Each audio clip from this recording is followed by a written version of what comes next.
Rip the labels off. Rip the labels off. Rip those labels off.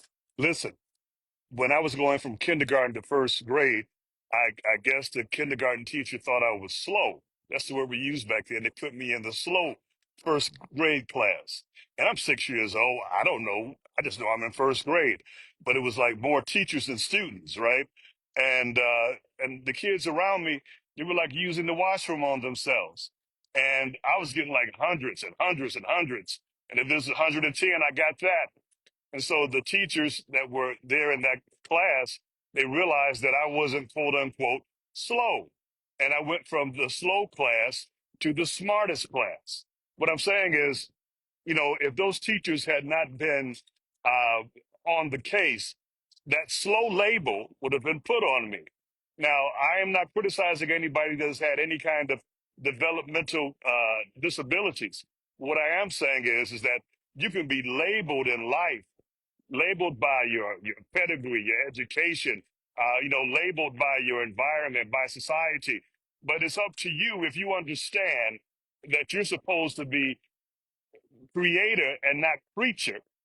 You understand that now you put the label on you.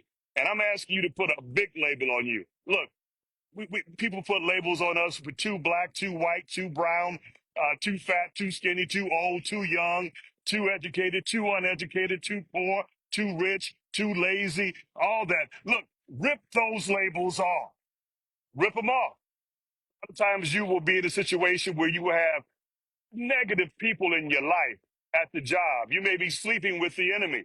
And one thing I've learned is that if you cannot physically get away from those kind of persons, you have to mentally get away from those kind of persons. What's the expression nowadays? Don't rent them any space in your mind. But what do we do? How do we do that? One of the ways we do that at the mental level is this. You start putting good stuff, great stuff, awesome stuff. You start talking about yourself to yourself in your mind. And think big, baby. Think humongous. Don't think little. Stop being an eagle living among chickens. You can fly high and majestically. But in order for you to believe that, you got to practice it, baby. You got to practice it. Here's the other part. Here's where faith comes in. You got to have faith that the process works. And faith is a practice.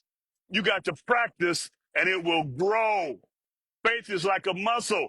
The more you use it, the stronger it becomes. So what if your faith is weak right now? Right? The man said to Jesus, Lord, increase my faith. You see, faith can be increased. You do that. But I'm telling you right now, whatever label you have on you, and you know that you should not have that label, rip that label off of you and become everything, everything that a great God can make you to be. Love you now. Talk to you. Gregory Seal Livingston, pastor, Church of the Spirit, Chicago.